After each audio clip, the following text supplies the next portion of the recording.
सहनाववतु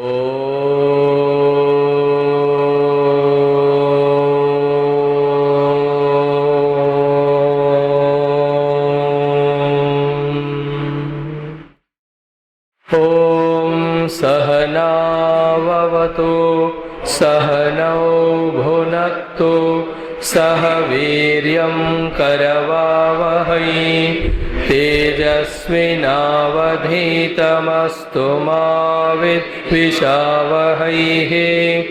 ओम शांति शांति शांति। Repeat చేయండి। ओम नमो ब्रह्मादिभ्यो ब्रह्म विद्या संप्रदाय कर्तृभ्यो वंश ऋषिभ्यो महद्भ्यो नमो गुरुभ्यः।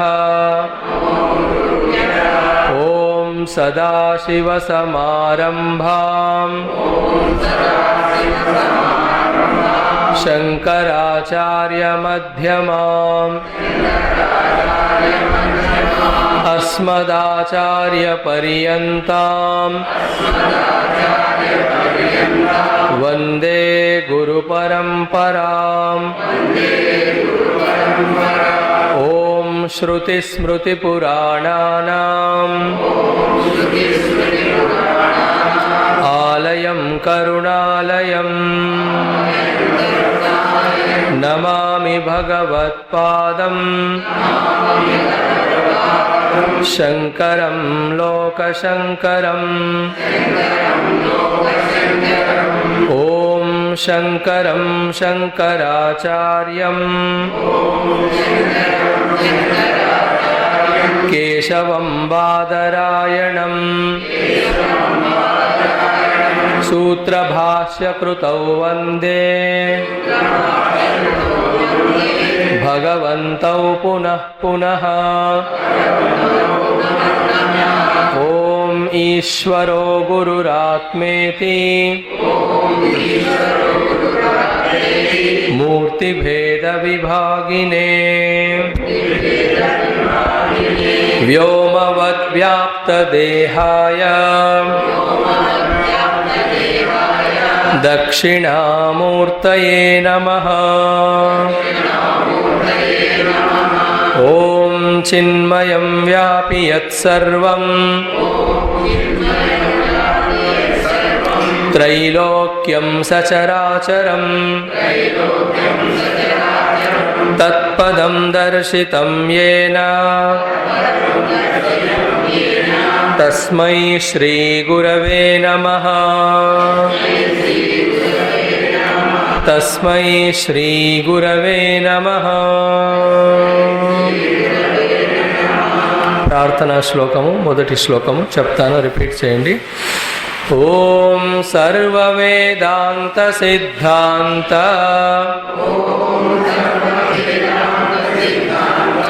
गोचरं तमगोचरं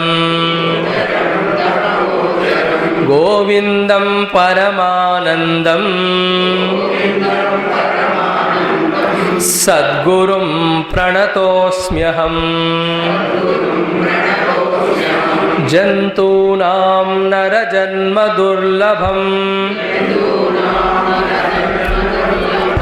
अतः परं पुंस्त्वं ततो विप्रता तस्मात् वैदिक धर्म मार्ग परता विद्वत्वम् अस्मात् परम् आत्मानात्म विवेचनम् स्वनुभवो ब्रह्मात्मना संस्थितिः मुक्तिर्नो शतजन्म कोटि सुकृतैः पुण्यैर्विना लभ्यते। కలిసి చెప్పడానికి ట్రై చేయండి। జంతూనాం నరజన్మ దుర్లభమతః పుంస్త్వం తతో విప్రతా తస్మాద్వైదిక ధర్మ మార్గపరతా విద్వత్వమస్మాత్ పరం ఆత్మానాత్మ వివేచనం స్వనుభవో బ్రహ్మాత్మనా సంస్థితిః ముక్తిర్నో శతజన్మ కోటి సుకృతైః పుణ్యైర్వినా లభ్యతే. మహాయోగులు మహాజ్ఞానులు శ్రీ ఆదిశంకరాచార్యుల వంటి వారు ఏదైనా స్టేట్మెంట్ చెబితే అది స్టేట్మెంట్ ఆఫ్ ఫ్యాక్ట్ అవుతుంది.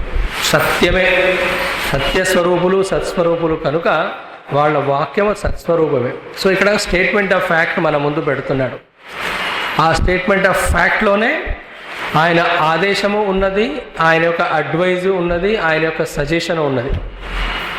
ఇలా మీరు జీవిస్తే బాగుంటుంది, ఇది తెలుసుకుంటే బాగుంటుంది. దాన్ని ఆర్డర్గా స్వీకరించిన వాళ్ళు ఇంకా వేరే అటు ఇటు చూడరు.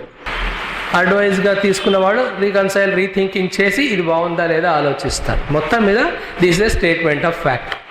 ఫస్ట్ ఏమిటి? జంతువునాం నర జన్మ దుర్లభం, వెరీ డిఫికల్ట్ టు గెట్. నిన్న చూసాం మానవ జన్మ యొక్క ఔన్నత్యము ఔత్కృష్టం ఏమిటో అనేది. ఇక్కడి నుంచే స్వర్గ నరక మోక్ష ప్రాప్తులకి 3 మార్గాలు. పాపం చేస్తే నరకం, పుణ్యం చేస్తే స్వర్గం, సాధన చేస్తే మోక్షం. మన ఇష్టం. ఇక్కడే ఆ కర్మ చేయడానికి ఎబిలిటీస్ ఇచ్చాడు, అధికారం ఇచ్చాడు, ఆపర్చునిటీస్ ఇచ్చాడు.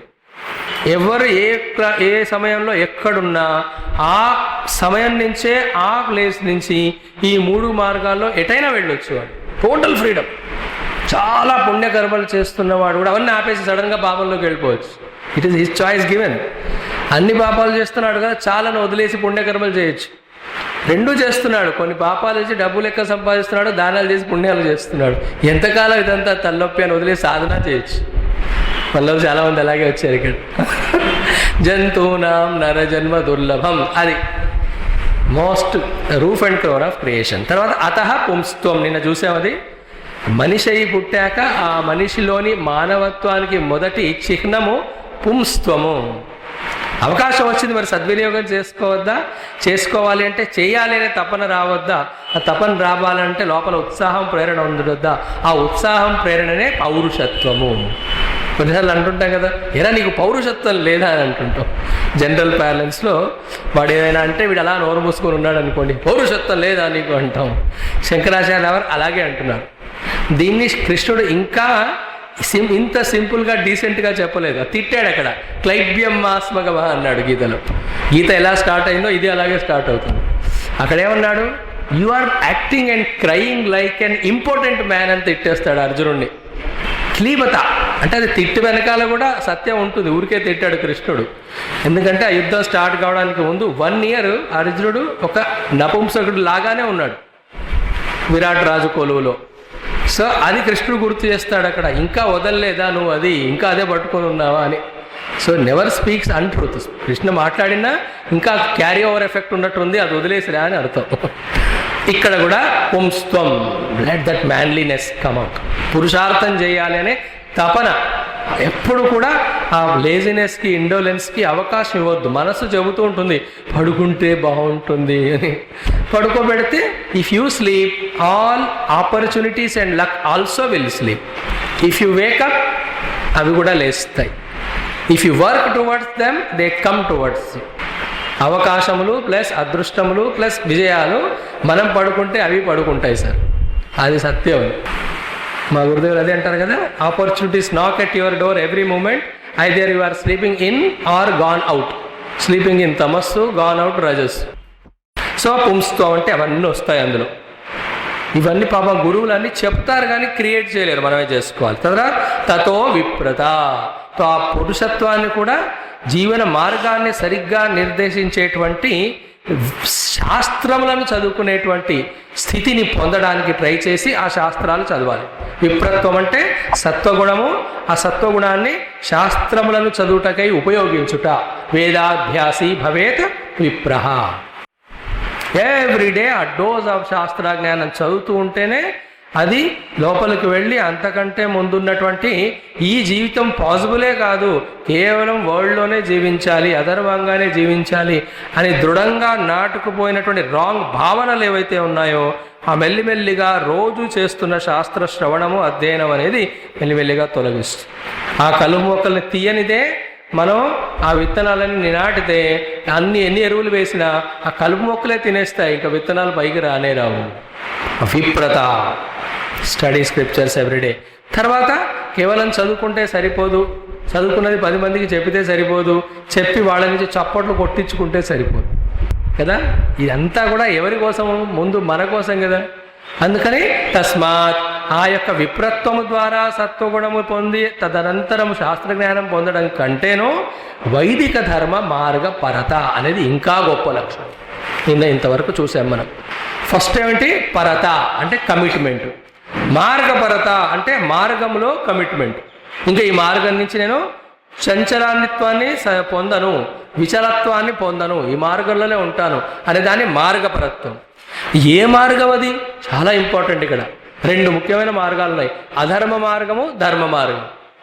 ఓకే, చాలా ఇంపార్టెంట్.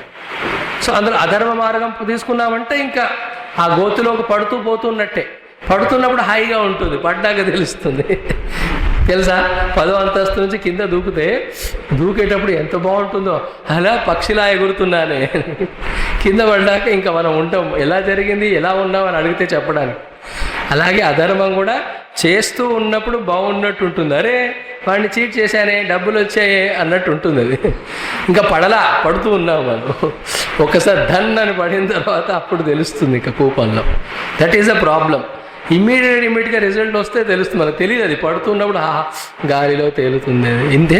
నేను అనుకోలేదు స్వామీజీ, మీరు చెప్పినట్టు సత్యమే మాట్లాడితే బాగుంటుంది అని అనుకొని చాలా రోజులు ట్రై చేసి ఫెయిల్ అయ్యా. ఒక్కరోజు అసత్యం చెప్పాను, ఎన్ని డబ్బులు వచ్చాయో అని. సో అధర్మ మార్గం నుంచి పూర్తిగా విరమించాల్సిందే. ఇక్కడ ఆల్టర్నేటివ్స్ లేవు, ఇక్కడ సెంటిమెంట్స్ లేవు, ఇక్కడ ఎటువంటి ఎక్స్క్యూజెస్ జస్టిఫికేషన్స్ లేవు. అక్కడ కాంప్రమైజే లేదు. అది దాటి వస్తేనే శాస్త్రం చదివేటువంటి అవకాశం ఉంటుంది. అదే ఒక సబ్జెక్టు, డీటెయిల్డ్ వన్. ఎలా లోపల నుంచి బయట నుంచి ఆ టెంప్టేషన్స్ అవన్నీ వస్తుంటాయి, అధర్మంగా వెళ్ళడానికి వాటిని ఎలా కరుగు చేయాలి, అది కొంచెం తెలుసుకోవచ్చు. అది గీతలో వాటిలో చెప్పారు. మరి ఇక్కడ ఏంటి? ధర్మ మార్గపరత. సో 2 రకాలు, అధర్మంలోంచి ధర్మంలోకి రావడం అనేది ధర్మ మార్గము. ఇంకోటి అర్థకామములను దాటి 3వ పురుషార్థమైనటువంటి ధర్మంలోకి రావడం, ధర్మ మార్గపరత. ఎందుకంటే వేదములే మనకు చెబుతుంటాయి, ధర్మేణ పాపం అపనుదతి, ధర్మో విశ్వస్య ప్రతిష్ఠ. ఈ 2 చాలా ముఖ్యమైన వేద మంత్రాలు.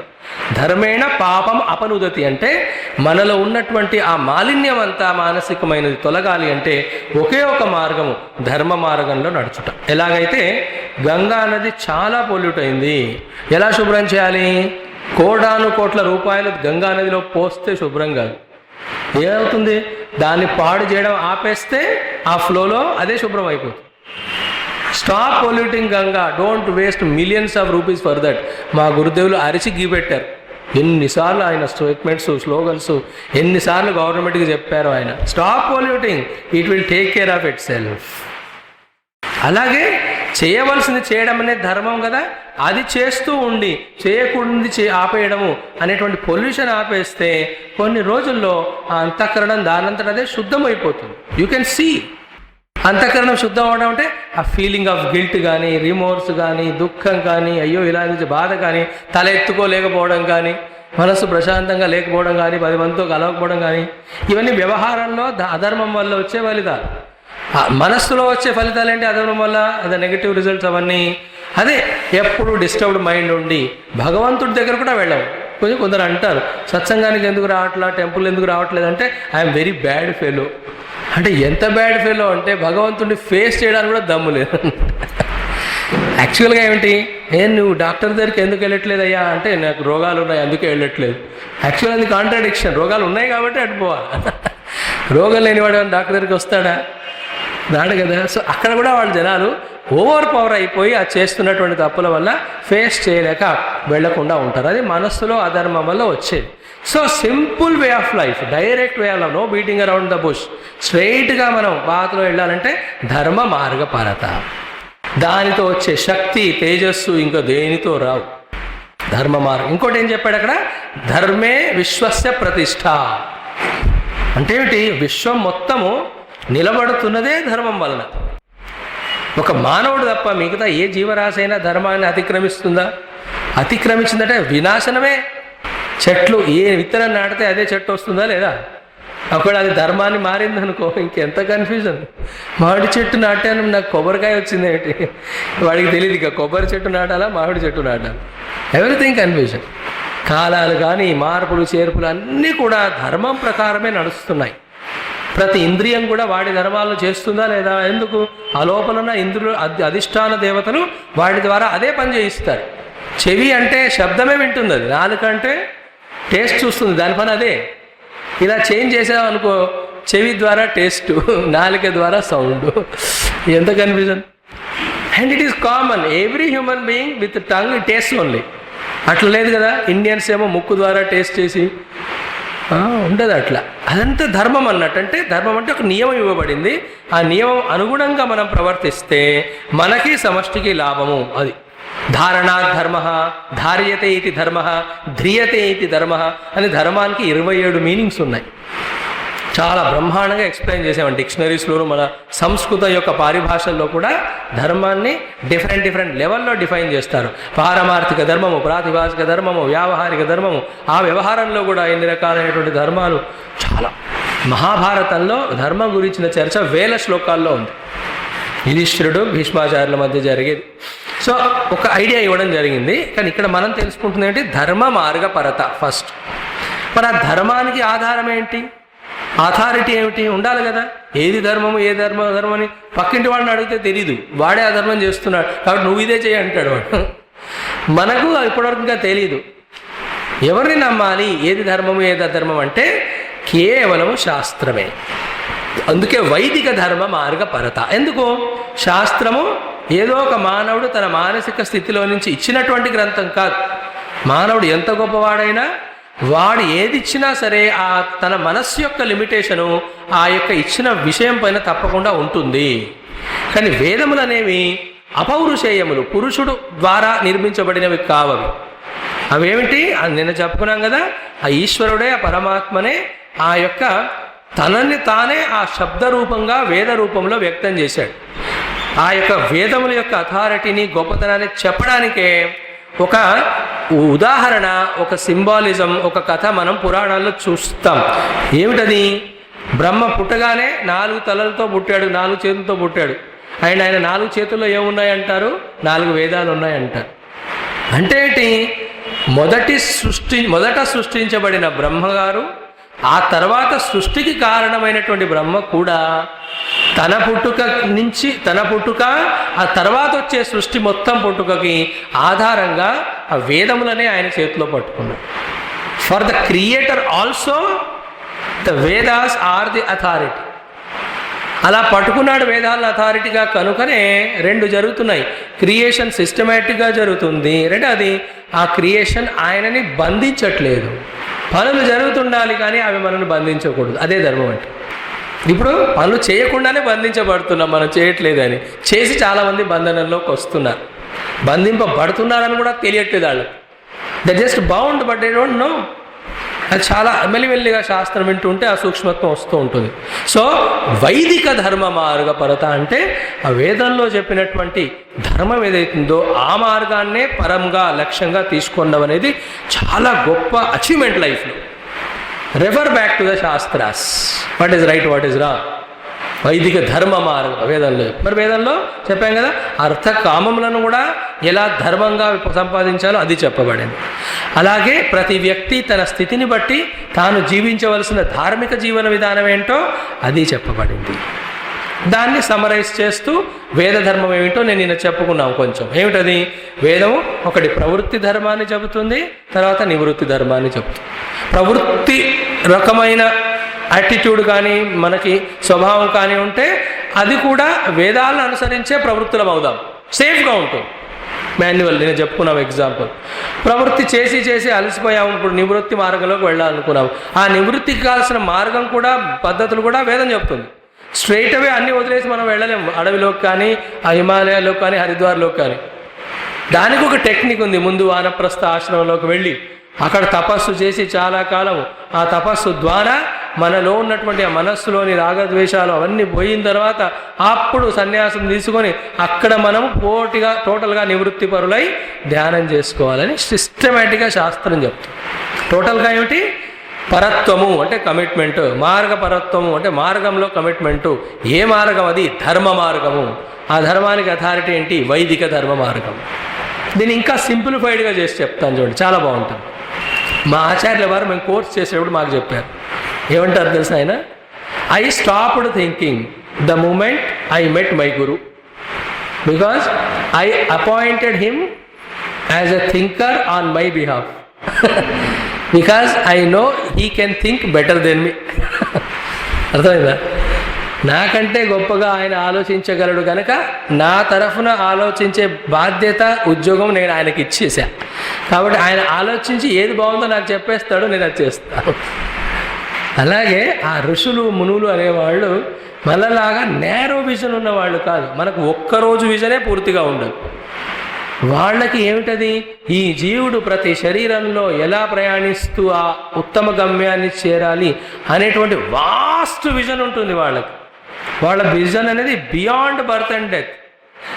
వాళ్ళ విజన్ అనేది ఒక్క ఇండివిజువల్ కాదు, టోటల్ సమష్టికి సంబంధించింది. అలాంటి విశాలమైన దృష్టి ఉన్న వాళ్ళలో ఉన్న అండర్స్టాండింగ్ సంకుచితంగా ఉన్న వాళ్ళలో ఉంటుందా? ఉండదు. లైక్ పిల్లవాడికి ఆడుకుంటే ఆనందం అప్పుడే, తల్లి అరే చదువుకోరా అంటుంది. వాడి విజన్ నేరో, ఇప్పుడు ఆడుకుంటే సుఖం. తల్లి ఏమంటుంది? ఆడుతున్నటువంటి ఆ సుఖాన్ని వదిలి చదువుకుంటే తర్వాత నీకు పెద్ద సుఖం వస్తుంది. ఆమె విజన్ ఎక్కువ. Is it not? అలాగే ఆ గురువులు, ఆ శాస్త్రాలు ఆ వాస్ట్ విజన్, లాఫ్టీ విజన్ని పెట్టుకొని మనకి ఏం చేయాలో ఏం చేయకూడదు అనేది ప్రేమగా బోధిస్తాయి. అందుకే వైదిక ధర్మ మార్గ పరత. అండ్ ఇలా వేదములనే తమ జీవన విధానానికి ఇచ్చే జ్ఞానం యొక్క అథారిటీగా ఎవరైతే భావిస్తారో వాళ్ళనే సనాతన ధర్ములు అంటారు. సనాతన ధర్మి అంటే సనాతన ధర్మం గురించి చెప్పినటువంటి శాస్త్రములైన వేదములనే అథారిటీగా. వేదముల నుంచే స్మృతి గ్రంథాలు వస్తాయి, అక్కడి నుంచే పురాణాలు వస్తాయి, అక్కడి నుంచే ఇతిహాసాలు వస్తాయి, అందులో నుంచే ఈ వివేక చూడమనేటివి వస్తాయి. అవి ఆ కాలంలో ఆ ఆచార్యులు, గురువులు అప్పుడున్న జనాల యొక్క కెపాసిటీని బట్టి ఆ యొక్క వేదముల సారాన్నే ఈ రూపంలో మనకి ఇస్తూ ఉంటారు. ఎక్కడా కూడా ఆ వేదములకి కాంట్రడిక్షన్ ఉండదు. ఎక్కడైనా డౌట్ ఉందనుకోండి, వేదంలో అలా చెప్పారు, గీతలో ఇలా చెప్పారు, గీత చెప్పింది తప్పు, వేదమే కరెక్ట్. ఎందుకది? అపౌరుషేయం, పరమాత్మ పురుషనిస్తృతం. అది దాన్నే కాపీ చేసి వేరే రిలీజియన్ వాళ్ళు అనుకుంటారు, time of Delhi is the lord in the form of that, took a boat and in the boat he kept the seeds of everything, also the books about how to maintain all these things అని అలా చెబుతూ ఉంటారు. అన్నీ ఇక్కడి నుంచి దొంగిలించినవి. మన శాస్త్రాల్లో, భాగవతంలో, భవిష్యత్ పురాణాల్లో చదువుతూ ఉంటే ఎలా పరమాత్మ ప్రతి సృష్టిలోనూ ఆ యొక్క వేదములను అనుసరించే ఆ బ్రహ్మం గారు ఈ మొత్తం సృష్టిని నడపడము, పుట్టించడం అన్నీ చేస్తుంటారు అని ఉంది. సో ఎంతగా ఈ ఉదాహరణలు, లాజిక్ చెప్తే మనస్సుకి, బుద్ధికి తట్టుతుంది కనుక అన్ని చెప్పడానికి కారణం. బట్ ఫైనల్గా వైదిక ధర్మ మార్గ పరత. అండ్ ధర్మం అనేది ఎప్పుడు కూడా, లాస్ట్ థాట్, ధర్మం అనేది ఎప్పుడు కూడా కర్మతో సంబంధం కలిగి ఉంటుంది. నేను ధార్మికుడిని అని ఎప్పుడు చెప్పగలము? ధర్మంగా కర్మ చేస్తేనే. ధర్మం is not only feeling, not only understanding, but doing. Doing చేయకుండా నేను ధర్మంగా ఉన్నానండి అంటే కుదరదు. వైదిక కర్మ మార్గ పరత యాక్చువల్గా చెప్పాల్సింది శంకరాచార్యుల వారు. కానీ కర్మ ఏదైనా చేస్తాం మనం, అందుకని ధర్మ మార్గం అన్నాడు. మరి అందులో కూడా నిన్న చెప్పుకున్నట్టుగా, ఇవాళ కూడా మొదట్లో చెప్పుకున్నట్టుగా కొన్ని సంవత్సరాలు, కొన్ని జీవితాలు డజంట్ మ్యాటర్. ప్రవృత్తి ధర్మంలో let us go, but later on at least after some days, కొన్ని రోజులు, కొన్ని జన్మల తర్వాతైనా పునః ఆలోచించి ప్రవృత్తిలో నుంచి నివృత్తిలోకి రావాల్సిందే. అప్పుడే ఆ నివృత్తిలోనే నిజమైన సుఖం ఉంది. అవునా? భోజనం చేసేటప్పుడు తప్పకుండా సుఖం ఉంది, కానీ అంతా తిని చేయి కడుక్కున్నాకనే నిజమైన తృప్తి. అమ్మయ్య ఏం మిగల్చకుండా వెక్కేసాను అంటాం. ఎక్కడైనా మీరు చూడండి, రోజంతా ఎంత కష్టపడ్డా నిజమైన సుఖం ఎక్కడుంటుంది? పడుకుంటే నిద్రలోనే కదా. ఎంత రాజైనా, తరాజైనా, కోటీశ్వరుడైనా చివరికి towards the end of day వాళ్ళందరూ సీక్ చేసేది నిద్రనే. అక్కడే మహాసుఖం. అన్నీ వదిలేసి పడుకుంటాడు వాడు. అది నివృత్తి. అక్కడ శరీరం మనస్సు అన్ని నివృత్తి అయ్యాయి కనుకనే అందులో అంత సుఖం. అలా రోజు నిద్ర అనే సుఖాన్ని ఇస్తూ భగవంతుడు గుర్తు చేస్తున్నాడు మనకి. ఏమిటి? ఆ నివృత్తిలోనే నిజమైన సుఖం ఉందిరా, ప్రవృత్తిలో నువ్వు సుఖం ఉందని అనుకుంటున్నావు, ప్రవృత్తిలో ప్రయాస ఎక్కువ ఉంది, సుఖం తక్కువ ఉంది నివృత్తిలో. అది ఇప్పుడే తెలియదు. ఎందుకంటే మన మనస్సు సంస్కారముల వలన మనల్ని బయటికే తోస్తుంది ఈ రోజున కాబట్టి. కానీ అలా వినగా మనకున్న అనుభవాలను పరీక్షించగా అప్పుడు ఒక రోజు తట్టేస్తుంది. మనం కూడా అనుకుంటాం ఇట్లా ఎన్ని రోజులు వీడితో మాట్లాడడం అని. పిల్లలు అంతే, అదే వస్తువుతో చాలా రోజులు ఆడుకొని బోరు కొట్టి మారేరు, ఆడిగా వదిలేస్తాడు. ఆ తర్వాత అరే ఆడుకోరా అంటే నువ్వు ఆడుకో అంటాడు వాడు. అల్టిమేట్లీ వైదిక ధర్మ మార్గపరత అంటే వేదములని అథారిటీగా తీసుకొని అందులో చెప్పిన విధంగా ధర్మమునే జీవిస్తూ ఉండాలి. ఆ ధర్మం వల్ల వివేక వైరాగ్యాలు పుడతాయి. చాలా సిస్టమేటిక్ లైఫ్ అది.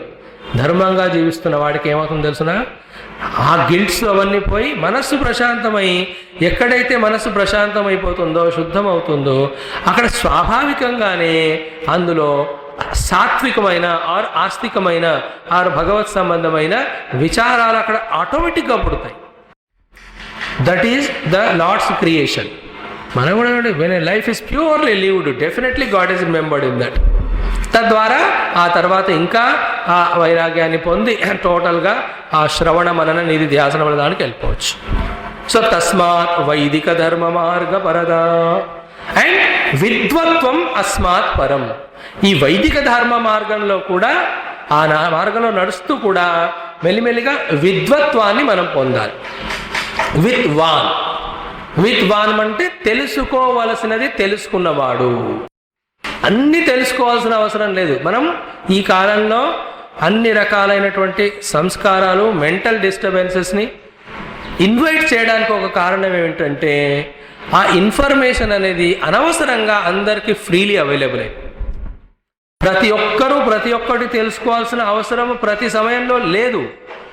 ఆ యొక్క ఇంగితం ఉంది కనుకనే ఆ కాలంలో పెద్దవాళ్ళు పిల్లలకి అన్నీ ఎక్స్పోజ్ చేసి చెప్పేవాళ్ళు కాదు.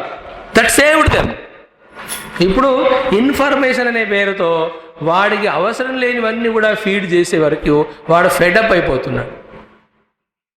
ఆ మెమరీ చిప్ అనేది అన్వాంటెడ్ స్టఫ్తో ఫిల్అప్ అయిపోయి పనికొచ్చేది చెప్పేసరికి అక్కడ ఎర్రర్ వచ్చేస్తుంది, నో స్పేస్. కంప్యూటర్లో అంతే కదా, ఆ ఉన్న హార్డ్ డిస్క్ మొత్తం నింపేసి దాంట్లో ఏదైనా పెట్టాలంటే రాదు. అంటే ఏమిటి? ఏది తెలుసుకోవాలో. అందుకే ప్రహ్లాదుని అడిగాడు తండ్రి, ఏరా ఇన్నేళ్ళు వెళ్ళావు గురు దగ్గరికి, చదువుకున్నావా, ఏమేం చదువుకున్నావు, డీటెయిల్స్ అన్నీ చెప్పు అంటే ఈ డిడ్ నాట్ టెల్. ఏమన్నాడు? చదువులలోకెల్లా సారమెల్లా చదివితి తండ్రి. అది ఇక్కడ విద్వత్వం. అన్నీ చెప్పారు వాళ్ళు, బట్ ఐ వాజ్ చెప్పేటప్పుడే వింటూ ఎడిట్ డిలీట్ చేస్తూ ఉండి సారం ఏదో పట్టుకున్నాను. పువ్వులలో వెళ్ళి ఆ తేనెటీగలన్నీ కూడా ఆ పువ్వు దగ్గర కూర్చొని నువ్వు ఎంత బాగున్నావో అని డిస్కస్ చేసి టైం వేస్ట్ చేయవు.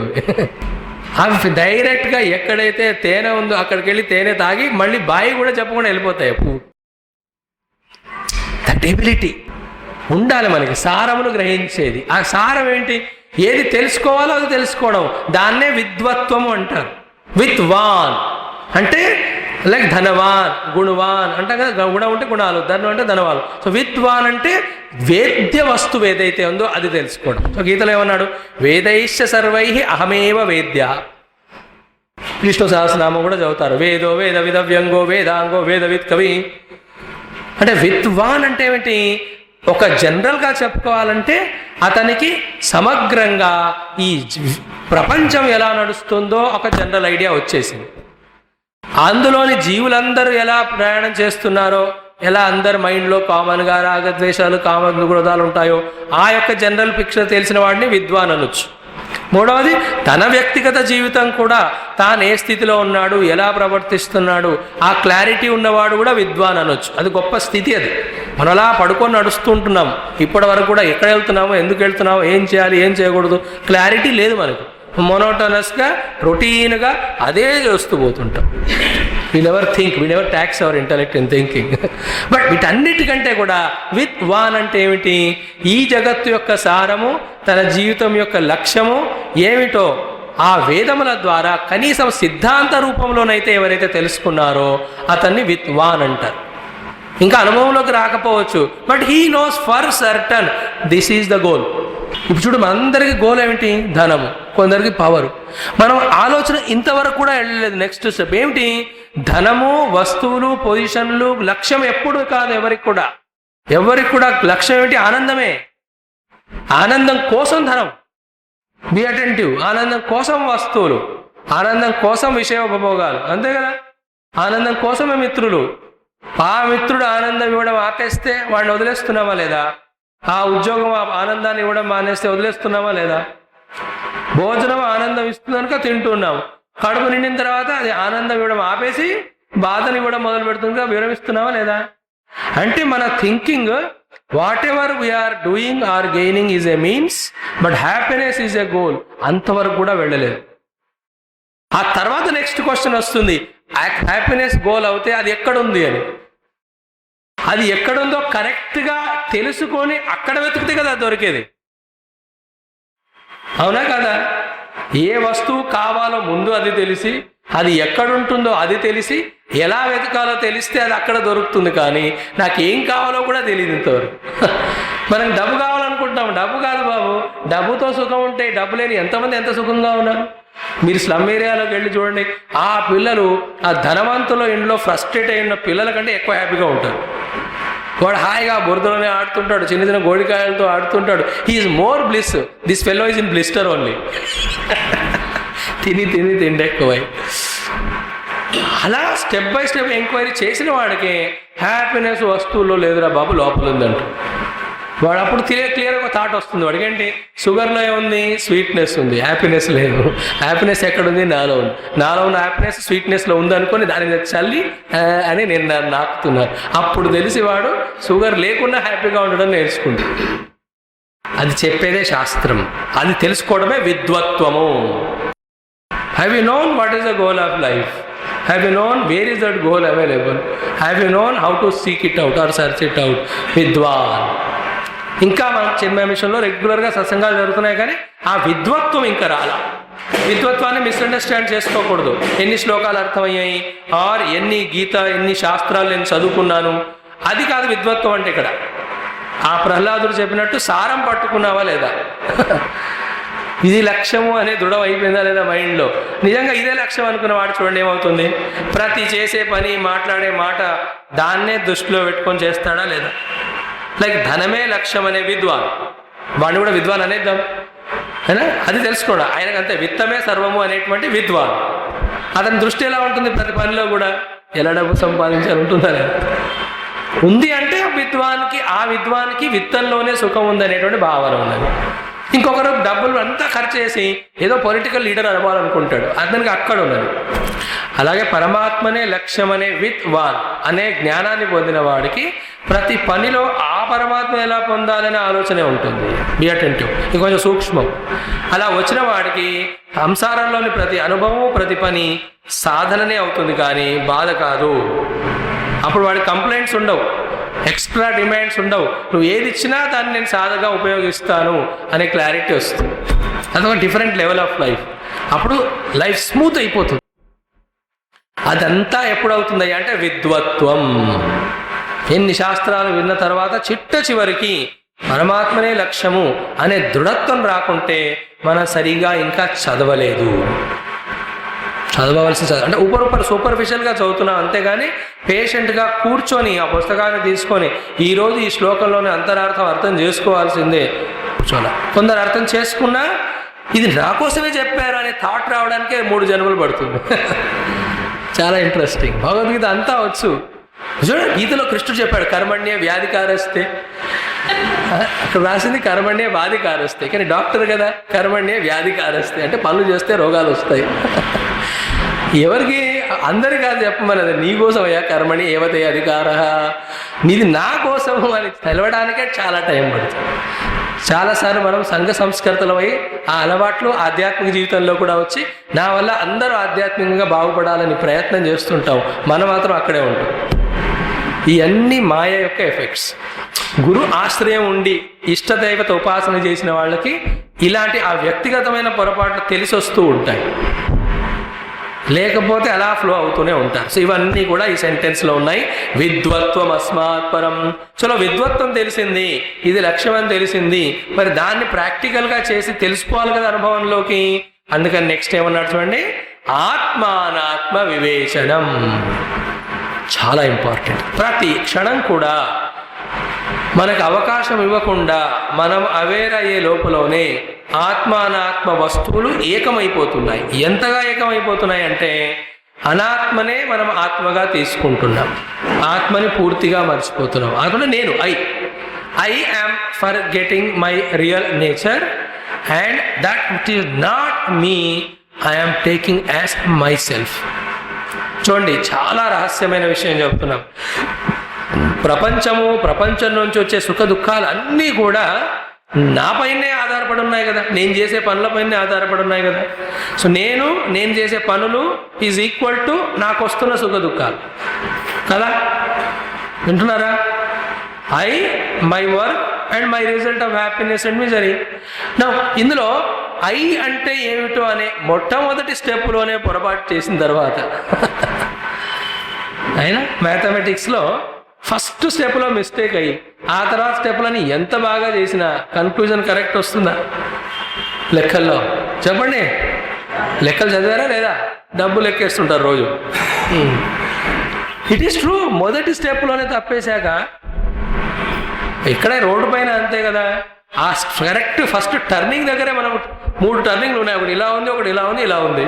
మనం ఇలా వస్తున్నాము, ఎలా వెళ్ళాలంటే అక్కడికి వెళ్ళాలంటే అక్కడ వెళ్ళగానే మీరు లెఫ్ట్కి తీసుకోండి అన్నాడు వాడు. అక్కడ 3 లెఫ్ట్లు ఉన్నాయి, లెఫ్టిస్ట్. సో మరి ఆ 3 లెఫ్ట్లో లెఫ్ట్ అన్నాడు కదా అని ఎక్స్ట్రీమ్ లెఫ్ట్ తీసుకున్నాం అనుకోండి, అది సన్నని సందు, అది మనకు కనిపించదేమో అని వాడు లెఫ్ట్ అన్నాడు. లెఫ్ట్ అంటే యాక్చువల్గా స్ట్రైట్ దాంట్లోకి వెళ్ళాలి. ఆ ఫస్ట్ స్టెప్లో తప్పు వేసి హూ సుహానా సఫర్ అవరే మోసం మసి అనుకుంటూ హిందీ పాటలు పాడుకుంటూ ఎంత దూరం వెళ్ళినా ఎలా ఉంటుంది? చివరికి రాంగ్ రూట్లో వెళ్ళాం కాబట్టి ఆ రాంగ్ రూట్ వెళ్ళడానికి ఎంత టైం పెట్రోల్ పట్టిందో మళ్ళీ అంత పట్టదా వెనక్కి రావడానికి. ఇది పట్టుకోవడం కూడా చాలా టైం పడుతుంది. ఫస్ట్ స్టెప్లోనే మిస్టేక్ చేసిన తర్వాత ఎంత బాగా చేసిన ఆ స్టెప్పులన్నీ ఆ ఫైనల్ రిజల్ట్ అనేవి ఇవ్వవు. Whole Bhagavad Gita is based on this. అర్జునుడు చెప్పిన ప్రతి లాజిక్ మొదటి అధ్యాయంలో అప్పీలింగే. బట్ దెన్ ఆ యొక్క లాజిక్ వెనకాల ఫస్ట్ స్టెప్లో అర్జునుడు ఫాల్టర్ అయ్యాడు. ఏంటి ఆ ఫస్ట్ స్టెప్? అర్జునుడు ఏమన్నాడు? వీళ్ళందరూ నా మామలు, నా మేనమామలు, నా తాతలు, తండ్రి, గురువు, వీళ్ళతో నేను ఇలా యుద్ధం చేసేది. అది కదా ఏడుపోయింది. వీళ్ళని ఎలా చంపేది, వీళ్ళని చంపిన తర్వాత ఆ రక్తంలో ఆ బ్రెడ్ ముంచి నేను ఎలా తినేది. రుధిర ప్రదిగ్ధాన్ అంటాడు గీతలో. How can I enjoy the food which is coloured by the blood of my own kith and can. Krishna అవన్నీ ఒక లెవెల్లో చూస్తే కరెక్ట్ అనిపిస్తుంది.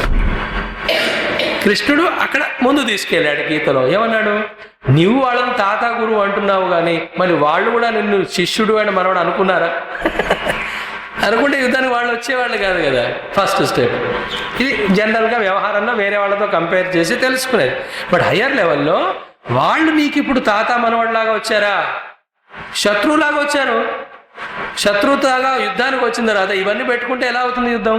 ఆ ఫస్ట్ స్టెప్లో ఫాల్టర్ అయ్యాడు కనుక మిగతా అన్నీ పోయాయి. కృష్ణుడు అక్కడ కూడా ఆగలా, ఇంకా ముందుకెళ్ళాడు. కేవలం శత్రువుతో యుద్ధం చేయడానికి రావాల్సిన క్షత్రియుడివే కాదు, నీవు ధర్మపక్షాన ఉన్నావు. ఇది 3వ స్టెప్. అంటే తన ఐడెంటిటీని రెక్టిఫై చేస్తున్నాడు అర్జునుడిది కృష్ణుడు. నువ్వు వాళ్ళ మనవడివి అనుకుంటున్నావు, అది లోయెస్ట్ లెవెల్. అది ఇంట్లో పార్టీ చేసుకున్నప్పుడు. యుద్ధక్షేత్రంలో మనవడేంటి? ఇక్కడ శత్రువే. ఆ శత్రువే కేవలం నువ్వు రాజ్యకాంక్షతో కాదు చేయాల్సింది, ధర్మం కోసము. ఇది 3వ లెవెల్. దీనికంటే గొప్ప లెవెల్ ఏంటి? కేవలం ధర్మం కోసం కాదయ్యా నువ్వు చేసేది, మొత్తం సమష్టి కోసం చేయాలి. ధర్మం చేయిస్తేనే సమష్టి సుఖంగా ఉంటుంది, అధర్మంతో ఉండదు. ప్లీజ్ రిమెంబర్, ఈ కాలంలో అందరూ ధనవంతులే, అందరూ ఏడుస్తున్నారు. ఎందుకంటే అందరూ అధర్మంగా ఉన్నారు కాబట్టి. అర్లియర్ అలా కింద కూర్చొని హ్యాపీగా ఉండేవాళ్ళు, ఇప్పుడు సోఫాలో కూర్చొని ఏసీలో కూర్చొని ఏడుస్తున్నారు. తేడా అంతే. కంఫర్టబుల్లీ మిజరేబుల్ అంటారు. లగ్జూరియస్లీ కంఫర్టబుల్లీ మిజరేబుల్ ఇన్ ఏసీ. ఎప్పుడు ఇన్కమ్ ట్యాక్స్ వాడు వచ్చి పట్టుకుంటాడా, ఇవన్నీ జరుగుతూనే ఉంటాయి. సో ధర్మము అది కూడా సమష్టి కోసం. నా నెక్స్ట్ పాయింట్ చూడండి, చాలా ఇంట్రెస్టింగ్, ముఖ్యమైన పాయింట్. నిన్ను ఇక్కడ అపాయింట్ చేసింది ఎవరు? ఈ ధర్మ యుద్ధంలో ఈ యొక్క పాండవుల పక్షాన యుద్ధం చేయడానికి నువ్వు అనుకుంటున్నావు, నువ్వు కాదు, నేను చేశాను అంటాడు ఆయన. అంటే నువ్వు చేయవలసిన యుద్ధం నీ కోసం కాదు, నా కోసము. ఆ లెవెల్ వచ్చేసరికి action becomes worship. Work is worship అంటారు కదా, అది ఇక్కడ మొదలవుతుంది. The one who is appointed me, how can I disappoint him? భగవంతుడు కదా మనం నియమించింది ఇక్కడ. కాబట్టి యుద్ధం చేయడం ఆయనకి ఇష్టం. ఆయన నియమించాడు, కూర్చున్నాడు, సారథిగా తీసుకెళ్ళాడు.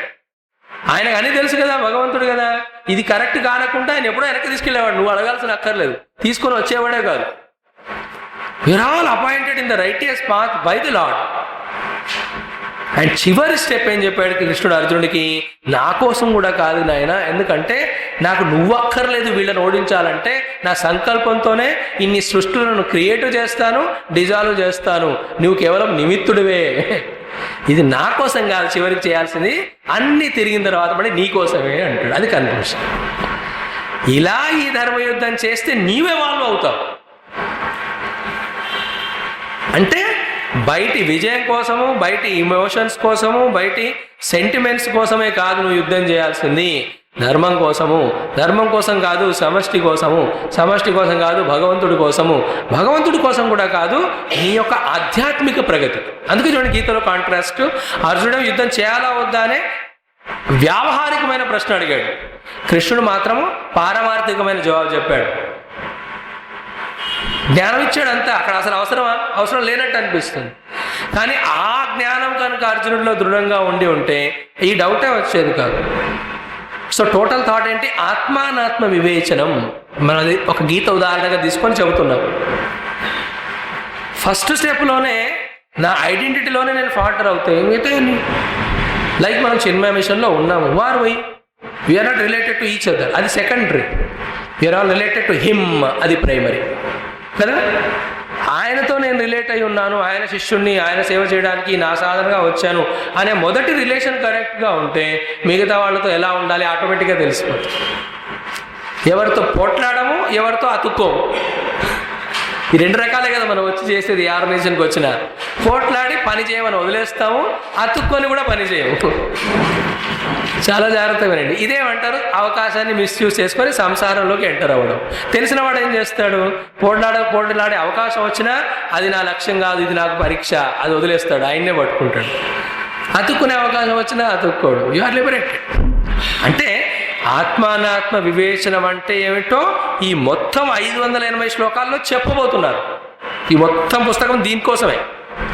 కానీ ఆ ఆత్మానాత్మ వివేచన మనకు ఎంత అవసరము, ఎందుకు అవసరం అనేది మనం కొన్ని ఉదాహరణలతో చెప్పుకుంటున్నాం. అయినా వీఆర్ ఎన్ ఇండివిజువల్, బట్ ఎన్ని రకాలైనటువంటి అనాత్మలని మన పైన వేసుకొని అవైపోతాం. శరీరం అనాత్మ, బట్ నేను శరీరం అయిపోయి స్వామీజీ నాకు కడుపు నొప్పి అంటావు, నాకు నొప్పి అంటావు. నీకేంటి నొప్పి? కడుపుకు నొప్పి. చూడండి, నాకు నొప్పిలోను నా కడుపులో నొప్పిలోను తేడా ఉంది. నాకు నొప్పి అంటే నొప్పి 100% నెత్తిన ఉంటుంది. కడుపులో నొప్పి అనగానే నొప్పి తగ్గిపోతుంది. ఎవరికైనా సరే తిండి ఎక్కువైతే నొప్పి తప్పకుండా వస్తుంది అనే ఇంగితం ఉంటే ఆ నొప్పి ఇంకా తగ్గిపోతుంది. సిగ్గు రావడం మొదలు పెడుతుంది. నొప్పి కాస్త సిగ్గులోకి. కొంచెం విజ్డమ్ ఉందనుకోండి, 2 పూటలు ఉపవాసం ఉండి సరిగ్గా మెడిసిన్ తీసుకుంటాను, ఇంకంటే ఇంకా నొప్పి కనిపించదు. ఉదాహరణ చెప్తున్నాను. I'm not, but I take it as. పనులు చేస్తున్నప్పుడు శరీరంతో చేయాలి కనుక ఆ శరీరంతో ఐడెంటిఫై అయిపోయి శరీరాన్ని జాగ్రత్తగా వాడుతూ పని చేయాలి. అంత మాత్రం నేనే శరీరం అయిపోతే ఎలా? స్కూటర్ పైన ఊరికి వెళ్ళాలి, అలా అని చెప్పి నేను స్కూటర్ అయిపోతే ఎలా? అది నాకు ఇన్స్ట్రుమెంట్. కానీ మనం అయిపోతాం స్కూటర్ కూడా. అందుకని పొరపాటున ఎవడైనా స్కూటర్ కొంచెం తగిలించాడు అనుకోండి, మనకే తగిలినంత కోపం వచ్చి వాడితో ఇంకా దెబ్బలాడు. ముందు కేవలం స్కూటర్కే దెబ్బ తగిలేదు, ఇప్పుడు యుద్ధం చేస్తే మనం ఎన్ని జరగట్లేదు సొసైటీలో. Vijayawada is famous for that. There is no red light where there is no fighting every moment. నా స్కూటర్కి తగిలిస్తా ఇది అనాత్మని ఆత్మతో తాదాత్మ్యం పొందడానికి ఉదాహరణ. సో ఇక్కడ ఏం చెప్తున్నాడు, విద్వత్వం వచ్చిన తర్వాత, ఇది లక్ష్యం అని తెలిసిన తర్వాత, లక్ష్యం లోపలే ఉన్నటువంటి పరమాత్మ అని తెలిసిన తర్వాత, ఆ పరమాత్మని తెలుసుకోవడానికి అనాత్మ నుంచి నేను దూరం అవ్వాలి అని తెలిసిన తర్వాత, ఇంకా వేరే ఇంపార్టెంట్ జాబులు ఉండవు, ఉద్యోగాలు ఉండవు, డ్యూటీలు ఉండవు. అవన్నీ ఇంపార్టెంట్ ఫార్మాలిటీగా ఫటాఫట్ చేస్తూ పోవాలి. అవేంటి ఆబ్లిగేషన్గా చేసేయాలి. వాటికి టైం అటెన్షన్ ఎక్కువ ఇవ్వకూడదు. Sit quietly and enter into your ఆత్మానాత్మ వివేచనం. చూడండి, ఇన్ని స్టెప్స్ చేయకుండానే చాలామంది డైరెక్ట్గా మెడిటేషన్ కూర్చుంటారు. ఎందుకు? మెడిటేషన్ అంటే ఫ్యాన్సీ ఇవాళ రేపు. తెలుసా స్వామి, నేను 3 గంటలు మెడిటేషన్లో కూర్చుంటా. అప్పుడు ఓన్లీ తేడా ఏంటి, కూర్చుంటే అప్పుడు ఇలా ఉంటాను, కానీ లేచేసరికి ఏమిటో ఇలా అయిపోతా. కొందరు చెప్పారు కూడా నాకు, స్వామిజీ ఇవాళ మెడిటేషన్ ఎంత బాగుందంటే స్వామిజీ అంటే పడుకున్నాడని 3 గంటలు. Some people will get headache. ఎందుకంటే మెడిటేషన్ అంటే అలా కన్నుతో ముక్కునే చూస్తుండాలి. కొంచెం పొడుగ్గా ముక్కున్నవాడు చూస్తే ఓకే, పచ్చడి ముక్కున్నవాడిని ఇలా చూస్తే నొప్పి రాదు. So what did you get after meditation? Headache. Some people conclude like that. కొందరేమో ఆ మెడిటేషన్లో మైండ్ని గట్టిగా పట్టుకోవాలని అరగంట ట్రై చేసి ఫ్రస్ట్రేట్ అయిపోయి బీపీలు తెచ్చుకొని అమ్మ ఇంకా మళ్ళీ జన్మలో ధ్యానాన్ని కూర్చోను. ఇవన్నీ బయట చెప్పరు, బట్ అలా అవుతున్నాయి జనాలకి. All aberration side effects. Concept క్లియర్గా తెలియకుండా చేస్తే ఎలా? ఆత్మానాత్మ వివేకాన్ని మెడిటేషన్ అంటారు. మెడిటేషన్లో ఏది ఆత్మ ఏది అనాత్మ అని వివేకం జరుగుతూ అనాత్మని త్యజిస్తూ ఆత్మతో తాదాత్మ్యం పొందుతాం. అక్కడికి రావాలంటే ఇన్ని చేయాలి. చేయకుండా స్ట్రైట్ ఎలా వస్తుంది? రాదు. బట్ చాలా మంది బోర్డులు పెడుతుంటారు, మనం కూడా వెళ్ళిపోతాం. కొన్ని రోజులు ఫ్యాన్సీగా ఉంటుంది, ఎందుకంటే కొత్త వ్యాపారం ఏదైనా బాగుంటుంది, కొత్త కాంటాక్ట్స్ ఏమైనా బాగుంటాయి, కొత్త బోధన ఏదైనా మొదట్లో బాగుంటుంది. బట్ ఆఫ్టర్ ఫ్యూ డేస్ తెలుస్తుంది ఏంటంటే వీటి దుకాణం క్లోజ్. సనాతన ధర్మం అనేది, వేదాలు శాస్త్రాలు అనేవి సిస్టమేటిక్గా చెప్పేవి. They are not ordinary things. అందులో ఉన్న clarity, it's mind boggling, you understand it. అది అండర్స్టాండ్ చేసుకోవాలంటే మనం ఇవాల్వ్ అవ్వాలి. ఆ ఇవాల్వ్ అయ్యి అర్థం చేసుకున్నాక అప్పుడు వాడి గొప్పతనం తెలుస్తుంది. ఎనివే, ఆత్మానాత్మ వివేచనం ఇది ఇంపార్టెంట్, చాలా ఇంపార్టెంట్. ఇదేదో ఆధ్యాత్మికం అండి ఆత్మానాత్మ వివేచనం అంటే, దీనివల్ల నా వ్యాపారాలు దెబ్బతింటాయండి, నాలో సంసారం అవన్నీ కూడా ఇవన్నీ రాంగ్ నోషన్స్. ప్లీజ్, మనకు ఎక్కడెక్కడి నుంచో ఎవరెవరో ఇచ్చిన ఎంతో అనవసరమైన ఇన్ఫర్మేషన్ వల్ల సరైన మనకు శ్రేయోభిలాషి అయిన శాస్త్రముల పట్లనే మనకు ఆ యొక్క హేట్రేట్నెస్ వచ్చేసింది. అది తీయడానికి గురువులు ఆచార్యులు చచ్చిపోతున్నారు చేయలేక. ఏది మనను మోసం చేస్తున్న ప్రపంచం వైపు ఏమో ఇంట్రెస్ట్ తీసుకొని వాడు 4 తన్నినా మనం పోతాం. మనకి మోక్షం ఇవ్వాలనుకుంటున్న గురువులు, శాస్త్రాలు, సత్సంగాలు, ఆచార్యులు వాడు అడుక్కున్నా వాడి దగ్గరికి వెళ్ళట్లేదు. మనం అంతలా మనకి ఏది పాజిటివో నెగిటివో తెలియనటువంటి మూర్ఖత్వం వచ్చేసి. అందుకే చెప్పబోతున్నాడు, ఇత కోన్వస్కి మూఢాత్మ అని తిడతాడు ముందు 4వ శ్లోకంలో శంకరాచార్యుల వారు. సో ఆత్మానాత్మ వివేచనం పవర్ఫుల్. అది మన యొక్క వ్యాపారాన్ని, వర్క్ని, ప్రతి దాన్ని కూడా ఇంకా ఎఫెక్టివ్గా, ఎఫిషియెంట్గానే చేస్తుంది. కానీ ఆధ్యాత్మిక జీవితము ఏ క్షణం కూడా నష్టం చేసేది కాదు, లాభం చేసేదే. At every point of time, it will only add to our happiness, never removes. సరే, మనం ఇప్పుడు మార్గంలోకి వచ్చేస్తే, ఆత్మానాత్మ వివేచనం చేసి ఇది ఆత్మ ఇది అనాత్మ తెలిసిన తర్వాత ముఖ్యంగా చేయాల్సింది ఏమిటి? ఇది అనాత్మ కనుక దానికి అంతే వాల్యూ ఇవ్వు. That's what Vedanta says. పోట్లాడమని చెప్పదు. టు యాక్సెప్ట్ ఇట్ యాజ్ అనాత్మ, డోంట్ టేక్ ఇట్ యాజ్ ఆత్మ. దానికి ఎక్స్ట్రా వాల్యూ ఇవ్వద్దు అంటుంది అంతే. మరి ఏది వాల్యూబులో, ఏది నిజంగా ఆత్మనో దానికి ఆత్మ వాల్యూ ఇచ్చేసి, అలా ఏం తెలుస్తుంది? నేనేంటో నాకు తెలుస్తుంది. అండ్ విచిత్రం ఇక్కడ, నేనేంటో నాకు తెలియగానే ప్రతి వారేంటో కూడా తెలిసిపోతుందా? ప్రతి వారేంటో తెలియగానే ప్రపంచం అంతా ఏంటో తెలిసిపోతుంది. అదంతా చూసేసరికి అరే ఇదంతా నేనేనే, ఇదంతా నాలో నుంచే వచ్చిందే, నన్ను నేను తెలుసుకోకపోవడం వల్ల ఇదంతా కనిపించిందే. ప్రపంచంతో ఒక ఆల్బమ్ లాగా అయిపోతుంది. అప్పుడు ఆల్బంలో ప్రతి ఫోటో నేనే కదా.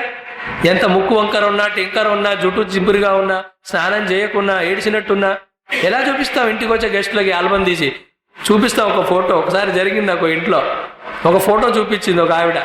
స్వామీజీ ఎలా ఉందన్న, ఏడ్చినట్టు మా చండాలంగా ఉంది. స్వామీజీ ఎలా అంటారా, అది నాదే.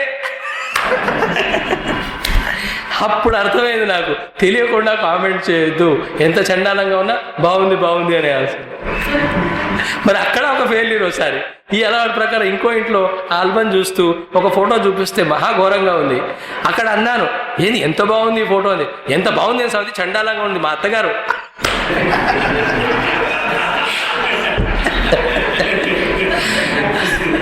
కన్ఫ్యూజన్. బట్ పాయింట్ ఈజ్, అక్కడ ఆల్బంలో ఫోటో మనదైనప్పుడు ఏది చూసినా ఎంత ఆనందం ఉంటుంది కదా. We only love. అంటే ఈ ఆత్మ అనుభవం తర్వాత, అంటే వివేచనం తర్వాత వచ్చే అనుభవంలో everything is my own expression అని తెలిసిపోతుంది. ఈ సెంటెన్స్ ఇప్పుడు అసలు బుర్రకు ఎక్కనే ఎక్కదు. హౌ ఇస్ ఇట్ పాసిబుల్ అని కాంట్రాక్ట్. ఎందుకంటే ఆ లెవెల్లో ఉన్నాం కనుక మనం. ఎలాగైతే శరీరంలోని ప్రతి భాగంలో నేనే వ్యాపించి ఉన్నానో, విశ్వం అంతా వ్యాపించి ఉన్న నేను ఒకటి ఉంది. అదే అనుభవం. అది ఆత్మానాత్మ వివేచన తర్వాత తెలుస్తుంది. ఆ తర్వాత everything is me, there for nothing to fight, nothing, everything becomes play. Fight చేసినా అది ప్లే అవుతుంది కానీ రియల్ అవ్వదు. ఆ లెవెల్లో గురువులు, శాస్త్ర మహానుభావులు, అవతారాలని ఉంటారు. అందుకే వాళ్ళు ముక్తులు, వాళ్ళని ఏది బంధించదు. సో ఇక్కడ ఏమన్నాడు, ఆత్మానాత్మ వివేచనం సు అనుభవ. స్వనుభవాన్ని మనం దాన్ని డివైడ్ చేస్తే సు అనుభవ. సు అంటే సుష్టు, సుష్టు అంటే డౌట్లెస్గా, కన్ఫర్మ్డ్గా.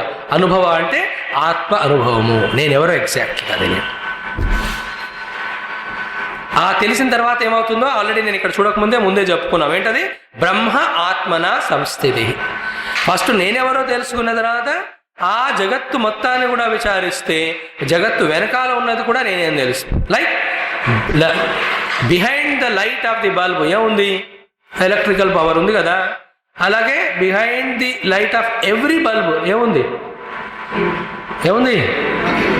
డౌట్ ఉంటే ప్లగ్లో వేలు పెట్టి చూడండి. ఏముంది? ఎలక్ట్రిసిటీ కదా.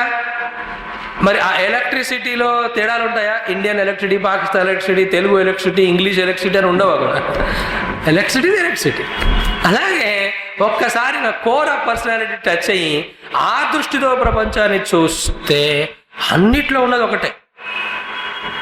అప్పుడు అన్నే నేను, నేనే అన్ను. దాన్నే బ్రహ్మ ఆత్మన సంస్థితి అంటారు. జగత్తు, ఎంత విశాలమైన జగత్తు వెనకాలన్న తత్వాన్ని బ్రహ్మతత్వము అంటారు. నేను అనుకున్నాను ఇప్పటివరకు కదా, నా వెనకాలన్న నిజతత్వాన్ని ఆత్మ అంటారు. బ్రహ్మ ఆత్మ ఈ రెండు ఒకటే అని తెలిసిపోతుంది. అది వేదాంతం యొక్క చివరి స్టెప్. అది అన్ని శాస్త్రములు చివరగా మనం అచీవ్ అవ్వాలనుకున్న విషయం. అక్కడ వెళ్ళిన తర్వాతనే నా యొక్క ఇండివిజువాలిటీ నుంచి నాకు లిబరేషన్ వస్తుంది. నాకంటే వరల్డ్ డిఫరెంట్, కొన్ని అందులో ఫ్రెండ్స్, కొందరు ఎనిమిని అనేటువంటి భావం నుంచి కూడా నాకు లిబరేషన్ వస్తుంది. నేను ఒక వ్యక్తిని, ప్రపంచం నాకు శత్రువు, మిత్రుడు. ఇదేగా వ్యవహారం అంతా. దీన్నే సంసారం అంటారు. ఇదే బంధనం. అన్నీ నేనైపోయిన తర్వాత ఇవి ఉండవు కనుక మోక్షం. నాతో నాకు సంసారం ఉండదు, నాతో నాకు ప్రేమ ఉంటుంది. ఆ ప్రేమలో ఫర్గివ్నెస్ ఉంటుంది, అందులో సేవ ఉంటుంది. పొట్లాడుతున్నా నాతో నేను ఎప్పుడైనా. నేనంటే నేను ఎంత విధవేషాలు వేసినా నేనంటే నాకు ఇష్టమే. ఎందుకంటే I love my self, I forgive my self unconditionally all the time. అనా కదా. అంతా నేనైనప్పుడు అలాంటి ఎక్స్ప్రెషనే లైఫ్లో వస్తుంది. ఇంకా అప్పుడు శత్రువులు ఎక్కడ, మిత్రువులు ఎక్కడ, రాగాలు ఎక్కడ, ద్వేషాలు ఎక్కడ, పోటు అవన్నీ కదా చిందరవందర చేస్తున్నాయి లైఫ్ని. అవన్నీ లేనటువంటి అనుభవంలో ఉంటాం. బ్రహ్మాత్మన సంస్థి. దానికే మన శాస్త్రాల్లో ఇచ్చిన పేరు, మనం అనుకుంటున్న పేరు ముక్తి. చివరి స్టెప్ అది. ఓకే, బ్రహ్మాత్మన సంస్థి. లాస్ట్ వన్ ఇస్ ముక్తి. ఇవన్నీ కూడా శతజన్మకోటి సుకృతై పుణ్యై వినా నలభ్యతే. ఇంగ్లీష్లో అంటున్నాడు శంకరాచార్యుల వారు. ఎందుకంటే ఆయనకు తెలుసు ఇప్పుడు మాట్లాడుకునే వాళ్ళు, చదువుకునేవాళ్ళు ఇంగ్లీష్ చాలా వచ్చు కనుక ముక్తిర్ నో అన్నాడా లేదా? నో మీన్స్ నో, నో లభ్యతే. Whatever use.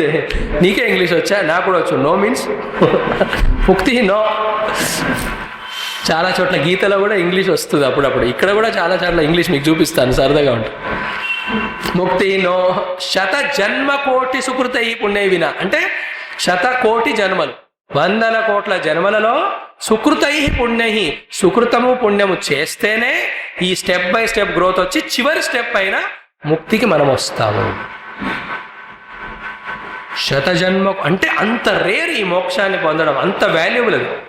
ఇంకోటి ఏంటి, ఈ ప్రాసెస్ ప్రకారం మనము తెలుసుకొని జీవించకుంటే 100 కోట్ల జన్మలు జీవించినా ఎక్కడున్నామో అక్కడే ఉంటాము. అంతే కదా, పుట్టినప్పటి నుంచి ఇప్పటి వరకు అలాగే ఉన్నావా లేదా? అదే తినడము, అదే ఫ్రెండ్స్, అదే సినిమాలు, అదే టీవీలు, అలాగే రోజులు గడుస్తూనే ఉన్నాయి. కానీ ఏదైనా కొంచెం ఇంప్రూవ్మెంట్ ఉందా? ఇది ఇవాళ జరిగినట్టే రేపు ఉంటుంది, ఇవాళ రేపు ఉన్నట్టే ఎల్లుండి ఉంటుంది. అవునా? జూలైలో వస్తాయి పోతాయి, 2013, 14 వస్తాయి పోతాయి, దశాబ్దాలు వస్తాయి పోతాయి, శతాబ్దాలు వస్తాయి, మనం పోతాం. కానీ మనం అక్కడే ఉంటాం. దానికి మా గురూజీ తేజమేంద్ర ఒక మంచి కొటేషన్ చెప్తారు. ఇంట్రెస్టింగ్, చాలా థాట్ ఓరియంటెడ్ కొటేషన్ అది.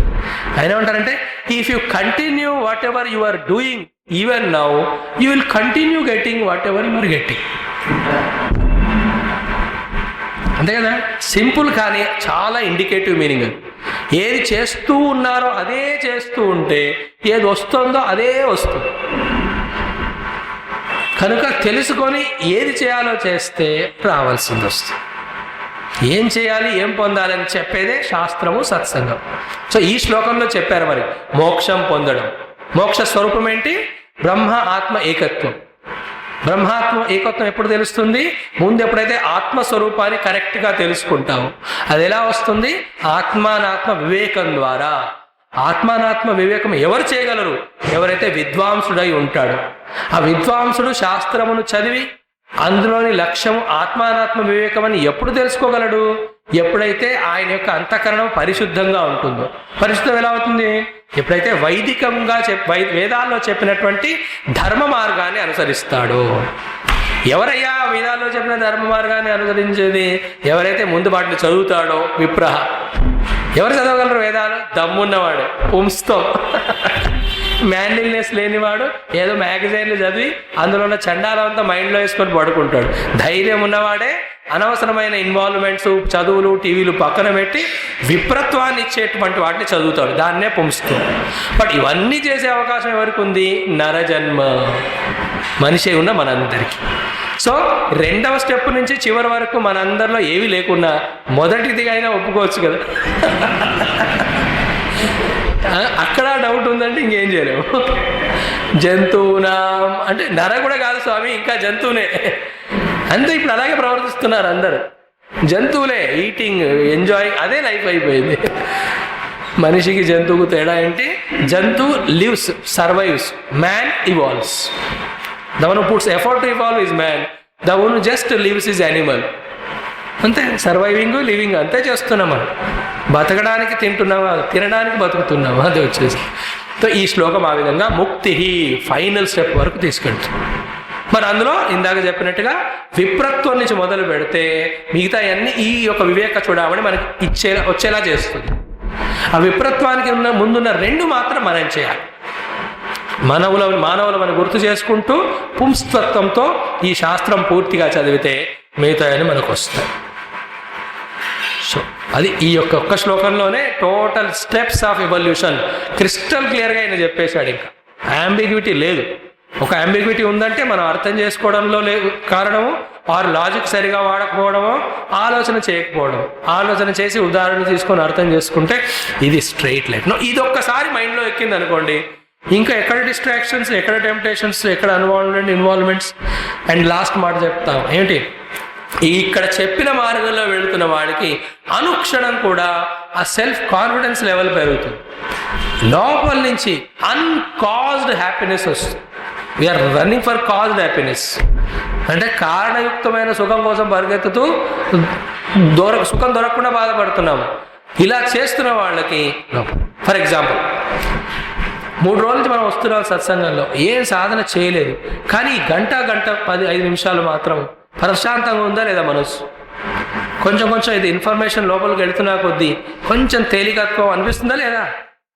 ఏంటి చెప్పండి. అంటే స్వామీజీ అరిచి గీయబెట్టి గట్టిగా చెప్పినవి కొంచెం వింటేనే అలా అనిపిస్తే మొత్తం మనకు అర్థమైపోయి ఆ మార్గంలో వెళ్తే ఎంత ఆనందం. ఉదాహరణ, just listening only if it gives happiness, walking the path, reaching out to the goal, it is a joy. ఆ నమ్మకం కుదరకపోవడం వల్లే మనం హాఫ్ హార్టెడ్గా చేస్తుంటాం. Now let us be whole hearted. not with a heart, with a whole. Okay, conclude. Om Purnamadah Purnamidam Purnat Purnamudachyate Purnasya Purnamadaya Purnamevavashishyate. Om Shanti Shanti Shanti. Hari Om. Shri Gurubhyo Namaha. Hari Om.